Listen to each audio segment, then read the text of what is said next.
டீனேஜர்ஸ்க்கான lunch preparation தான் நம்ம பார்க்க போகிறோம். இது பார்த்தீங்கன்னா ஒரு சப்ஜி, நல்ல ஒரு வெஜிடபிள்ஸ் இதெல்லாம் போட்டு அவங்களுக்கு ரோல் மாதிரி பண்ணி தரது தான் இந்த ரெசிபி. ஒரு 6 ரெசிபிஸ் வந்து நான் இதில் நான் ஷேர் பண்ணியிருக்கேன். எப்படி பண்ணேன் அப்படிங்கிறத உங்கள் கூட நான் ஷேர் பண்ணிக்கிறேன். வாங்க பார்க்கலாம்.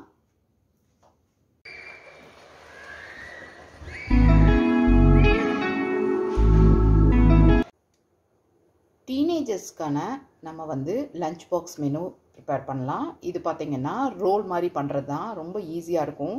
அவங்க கையிலலாம் டச் பண்ணி சாப்பிடாம ஒரு மாதிரி நல்லா ஒரு பேப்பர் போட்டு நம்ம சுருட்டி தந்தோம் அப்படின்னா நல்லாயிருக்கும். இது வெஜ் ரோல் மாதிரி. கூட ஒரே ஒரு எக்கும் சேர்த்திக்கலாம். எக் வித் வெஜ் ரோல் எப்படி பண்ணுறதுன்னு பார்க்கலாம். அதுக்கான இன்க்ரீடியன்ட்ஸ் பாருங்கள். ஒரே ஒரு ஆனியன் இந்த மாதிரி நல்லா ஸ்லைஸ் பண்ணி வச்சுக்கோங்க. அப்புறமா கொஞ்சம் கேப்சிகம், அதே மாதிரி ஒரு கேரட் கட் பண்ணி வச்சுருக்கேன். இதுக்கு ஜிஞ்சர் கார்லிக் வேணும். அவ்வளோதான். எப்படி பண்ணுறதுன்னு பார்க்கலாம். இதில் பார்த்திங்கன்னா நான் ஒரு 2 டீஸ்பூன் அளவுக்கு ஆயில் போட்டிருக்கேன்.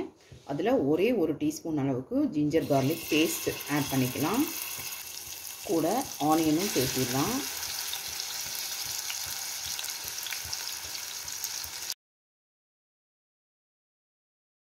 இந்த ஆனியன் வதங்கிறதுக்கு ஒரு 1/4 டீஸ்பூன் அளவுக்கு உப்பு போடுறேன். இது கூட இப்போ நம்ம கேரட் ஆட் பண்ணிக்கலாம். கேரட், கேப்சிகம் எல்லாமே ஆட் பண்ணிடலாம். இப்போ பார்த்திங்கன்னா காரம் கம்மியாக சேர்த்திக்கலாம். ஏன்னா லஞ்ச் பாக்ஸ் இது ரோல் தானே, அதனால் ஒரு 1/2 டீஸ்பூன் அளவுக்கு நான் மிளகாத்தூள் மட்டும் ஆட் பண்ணியிருக்கேன். நல்லா கலந்து விட்டுடலாம். அதையும் அதே மாதிரி ஜீரகத்தூள் ஒரு 1/4 டீஸ்பூன் ஆட் பண்ணிக்கலாம். இப்போ பார்த்திங்கன்னா எண்ணெயில் நல்லா வதங்கி நல்லா வரணும். சுருளை வதக்கி எடுக்கணும். இதில் பார்த்திங்கன்னா ஸ்வீட் அண்ட் ஸ்பைசி சாஸ் பார்த்திங்கன்னா ஒரு டீஸ்பூன் அளவுக்கு ஆட் பண்ணிக்கலாம். நம்ம இதில் நம்ம எக் இப்போ சேர்த்துக்கலாம்.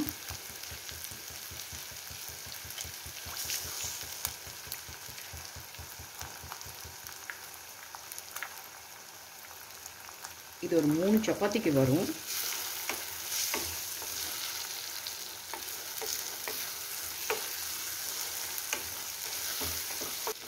இப்போ நம்ம சப்பாத்தி பண்ணிக்கலாம். இந்த மாதிரி ரோல் பண்ணிவிட்டு இப்படி ஒரு நீட்ட பாக்ஸில் நம்ம வச்சிட்டோம் அப்படின்னா இதை கட் பண்ணி கூட வைக்கலாம். பட் என் பொண்ணுக்கு இப்படியே நீட்டமாக வச்சு தான் சாப்பிடுவாங்க. அதனால் இப்படியே வச்சிடலாம். கொஞ்சம் சாஸ் மட்டும் ஊற்றி வச்சுக்கலாம். First day tiffin box ready ஆகிடுச்சு. ரொம்ப யம்மியான ப்ளஸ் ஹெல்த்தியான ஒரு லஞ்ச் பாக்ஸ் மெனு ரெடி. இன்றைக்கி நம்ம சீஸ் ரோல் பண்ணலாம். அதுக்கு தேவையான பொருட்கள் பாருங்கள். ஒரு 1/2 தக்காளி தான் எடுத்திருக்கேன். உள்ளே இருக்க சீடெல்லாம் எடுத்துகிட்டு இந்த மாதிரி கட் பண்ணி வச்சுருக்கேன். அதே மாதிரி கேப்சிகம், அது எந்த கலராக இருந்தாலும் பரவாயில்ல, சூப்பராக இருக்கும். கேப்சிகம் இதில் ஆட் பண்ணி ஆகணும். அதுக்கப்புறமா ஒரே ஒரு ஆனியன், அதுக்கப்புறமா சீஸு இந்த மாதிரி கட் பண்ணி வச்சாலே போதும். அது நல்லா மெல்ட் ஆகிடும் உங்களுக்கு. இது ஒரு 1/4 கப் அந்த அளவுக்கு எடுத்துருக்குது. எப்படி பண்ணுறதுன்னு பார்க்கலாம். 1 டீஸ்பூன் அளவுக்கு ஆயில் போட்டிருக்கேன். இப்போ ஆனியன் போட்டாச்சு. இது கொஞ்சம் நல்லா ஃப்ரை ஆகட்டும். 1/4 டீஸ்பூன் அளவுக்கு உப்பு போட்டுருக்கேன். இந்த டைமில் நம்ம கேப்சிகம் போட்டுடலாம். அதே மாதிரி தக்காளியும் கட் பண்ணி வச்சது நம்ம இதில் சேர்த்துக்கலாம். மசாலா ஆட் பண்ணலாம். ஒரு 1/4 டீஸ்பூன் அளவுக்கு பார்த்திங்கன்னா ஜீரகத்தூள் ஆட் பண்ணிக்கலாம். ஒரு 1/4 டீஸ்பூன் அளவுக்கு ரெட் சில்லி பவுடர் ஆட் பண்ணிக்கலாம். இதை நல்லா கலந்து விட்டுருக்கலாம். கூடவே ஒரு 1/2 டீஸ்பூன் அளவுக்கு இஞ்சி பூண்டு விழுது ஆட் பண்ணிக்கலாம். நல்லாவே வதங்கி இருக்குது. இந்த டைமில் நம்ம கட் பண்ணி வச்ச சீஸும் போட்டுடலாம்.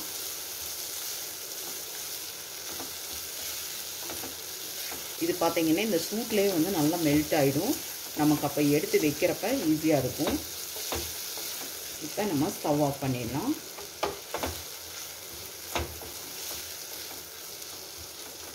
அவ்வளோதான். நம்ம ரோலில் உள்ள வைக்கிற ஸ்டஃபிங் ரெடி ஆகிடுச்சு.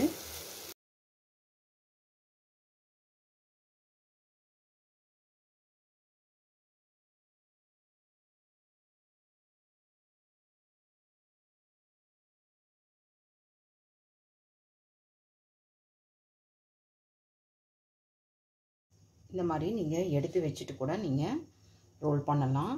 இதுலேயே பண்ணணுங்கிற அவசியம் கூட இல்லை.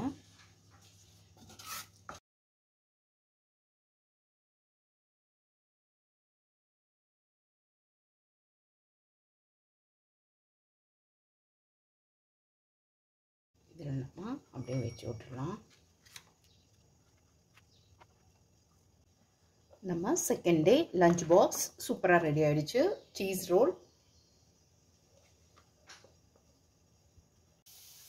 நம்ம லஞ்ச் பாக்ஸ் மெனு தான் பண்ணுறோம். இப்போ பார்த்தீங்கன்னா இதில் வந்து ரெண்டு டீஸ்பூன் அளவுக்கு நல்லெண்ணெய் போட்டிருக்கேன்.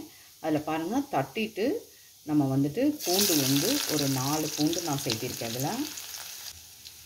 இதில் பார்த்தீங்கன்னா பொடி, இது எம்டிஆரோடது, நல்லாயிருக்கும், சூப்பராக இருக்கும் புளியோகரை பொடி. அது வந்து நம்ம ஒரு டேபிள் ஸ்பூன் அளவுக்கு சேர்த்துக்கலாம்.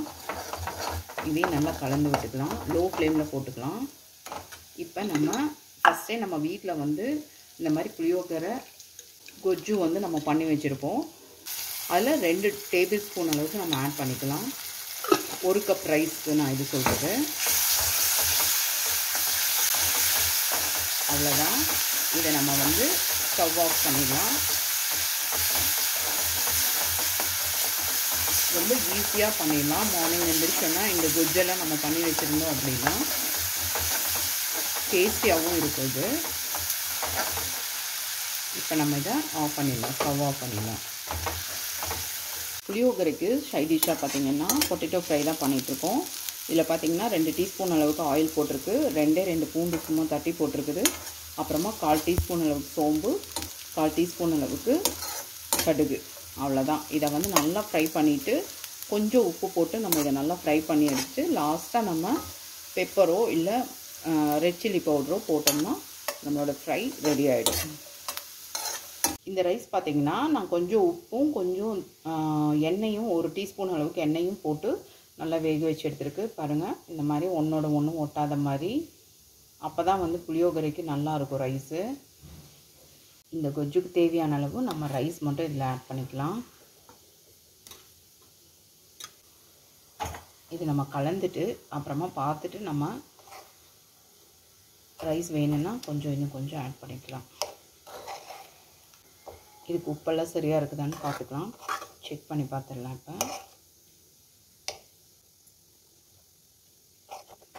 உப்பு கரெக்டாக இருக்குது. கொஞ்சம் ரொம்பவே புளி தூக்கலாக இருக்குது. நம்ம இன்னும் கொஞ்சம் ரைஸ் ஆட் பண்ணிக்கலாம். அதில்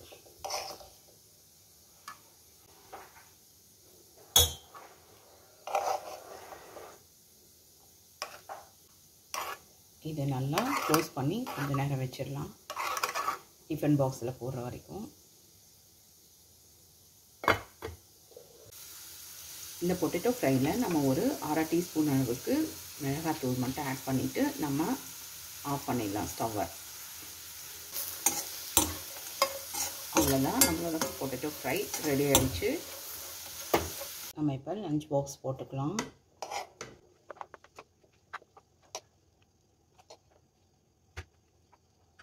பொட்டேட்டோ ஃப்ரை இதையும் வச்சிடலாம்.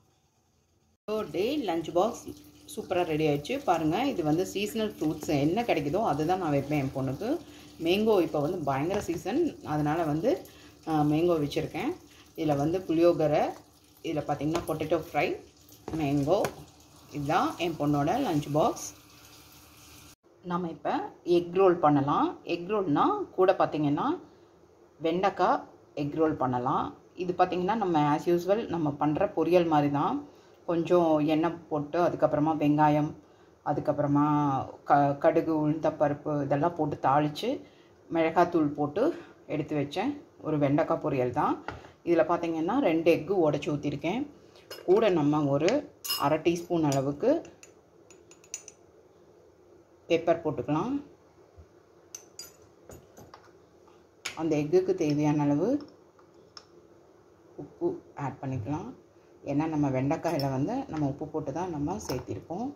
இதை நல்லா பீட் பண்ணி எடுத்துக்கலாம்.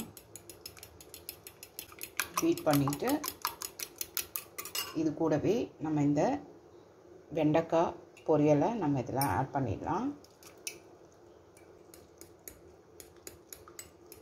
அவ்வளோதான், நம்ம சப்பாத்தி பண்ணிவிட்டு இதை வந்து ரோல் பண்ணிடலாம். எப்பவும் போல் நம்ம சப்பாத்தி போட்டு எடுத்துடலாம். ரொம்ப தின்னாக தேய்க்கக்கூடாது, ஓரளவுக்கு திக்னஸில் இருக்கணும். அப்போ தான் நம்ம வந்து ரோல் பண்ண முடியும். இந்தளவுக்கு போதும்.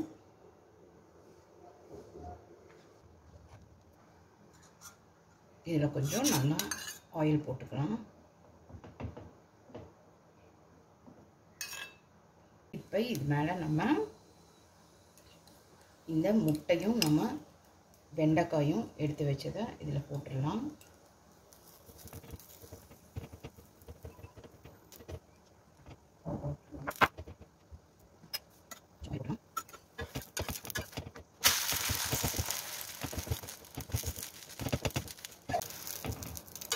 நம்ம சூப்பரான வெண்டைக்காய் எக் ரோல் ரெடி ஆயிடுச்சு. இதை நம்ம வந்து ரோல் பண்ணிட்டோம்னா முடிஞ்சது.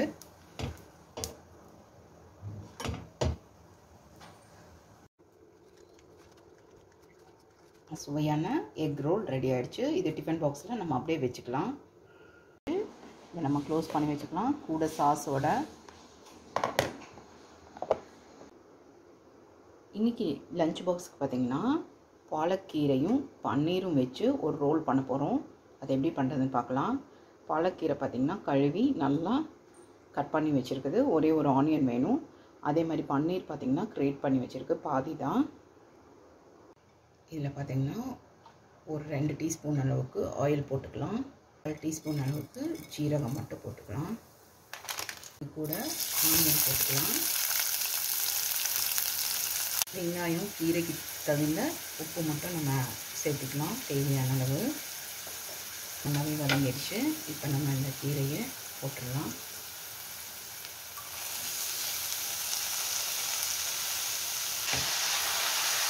அதை நல்லா கலந்து வச்சுக்கலாம். இது தண்ணியெல்லாம் ஊற்றவே வேண்டாம். இதுவே வந்து நல்லா அப்படியே தண்ணி விட்டு குக் ஆகிடும். ஆக்சுவலாக இதை மூடி வச்சிடலாம் நம்ம. அப்போ வந்து பார்த்திங்கன்னா அதோட ஈரப்பதத்துக்கே வந்து இது நல்லா வெந்துடும்.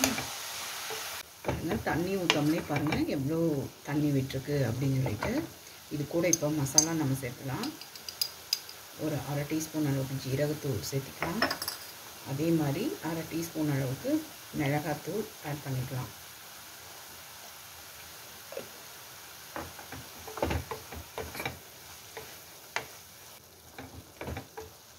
அவ்வளோதான், நம்ம கீரை வந்து ரெடி ஆகிடுச்சு. இந்த தண்ணியெல்லாம் வந்து இறங்குற வரைக்கும் நம்ம வந்து கொஞ்ச நேரம் அப்படியே லோ ஃப்ளேம்லேயே வச்சிடலாம். இந்த மாதிரி கீரை நம்ம பண்ணணும்ல, அதை வந்து இப்படி வச்சுக்கோங்க. நல்லா ரெக்டாங்கிள் டைப்பில் வச்சுட்டு மேலே பார்த்திங்கன்னா கிரேட் பண்ண பன்னீர் போட்டுக்கோங்க.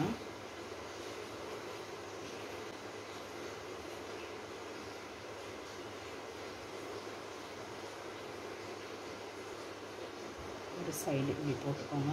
இதை நல்லா ப்ரெஸ் பண்ணி விட்டுக்கோங்க. அதே மாதிரி இந்த சைடு அதே மாதிரி போட்டுக்கோங்க.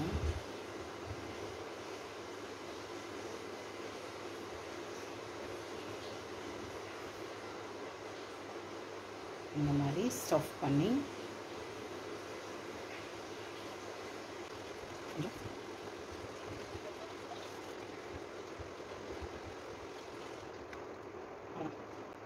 இதை நம்ம வந்து நல்லா டோஸ்ட் பண்ணி எடுக்கலாம் டவால.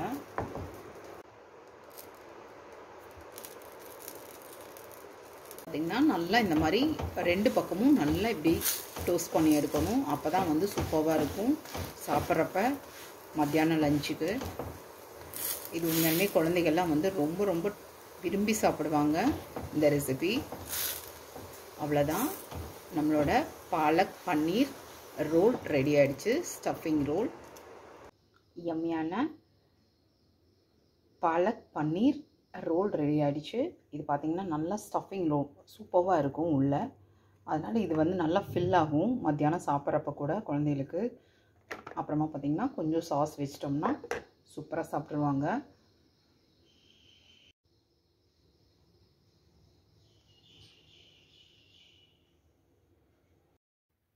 இது 6th டேவோட ரெசிபி. பார்த்திங்கன்னா மேங்களூர் பன் தான். இது பார்த்திங்கன்னா பனானா பன்ஸ்ன்னு கூட சொல்லுவாங்க. இந்த ரெசிபி பார்த்திங்கன்னா நம்மளோட சேனலில் ஃபஸ்ட் டைம் நான் வந்து அப்லோட் பண்ணியிருக்கேன். இதோட ரெசிபி டீட்டெயில்ஸ் வேணும் அப்படின்னா அதோட லிங்க் வந்து நான் டிஸ்கிரிப்ஷன் பாக்ஸில் கொடுக்குறேன். செக் பண்ணி பார்த்துக்கோங்க. பாருங்கள், நம்ம சூப்பரான மேங்களூர் பன் ரெடி ஆகிடுச்சு. இது வந்து பனானா பன்ஸ்ன்னு கூட சொல்லுவாங்க. பாருங்கள், உள்ளே வந்து அவ்வளோ சாஃப்டாக இருக்கும். இது வந்து டிஃபன் பாக்ஸ், லஞ்ச் பாக்ஸ் கூட ரொம்ப நல்லாயிருக்கும். குழந்தைங்க ரொம்ப விரும்பி சாப்பிடுவாங்க. குழந்தைகளாகட்டும், டீனேஜர்ஸ் ஆகட்டும், அவங்களுக்கெல்லாம் ரொம்ப ஈஸியான ஒரு இது. இந்த மாவு மட்டும் நைட்டு நம்ம பிசைஞ்சு வச்சிட்டோம் அப்படின்னா நம்மளோட வேலை ஈஸியாக முடிஞ்சிடும். இதுக்கு வந்து தேங்காய் சட்னி ரொம்ப சூப்பரான காம்பினேஷன். இந்த ரெசிபீஸ் எல்லாம் பிடிச்சிருந்தது அப்படின்னா லைக் பண்ணுங்கள், ஷேர் பண்ணுங்கள். கண்டிப்பாக நம்ம சேனலை சப்ஸ்கிரைப் பண்ணுங்கள் ஃப்ரெண்ட்ஸ். தேங்க்ஸ் ஃபார் வாட்சிங்.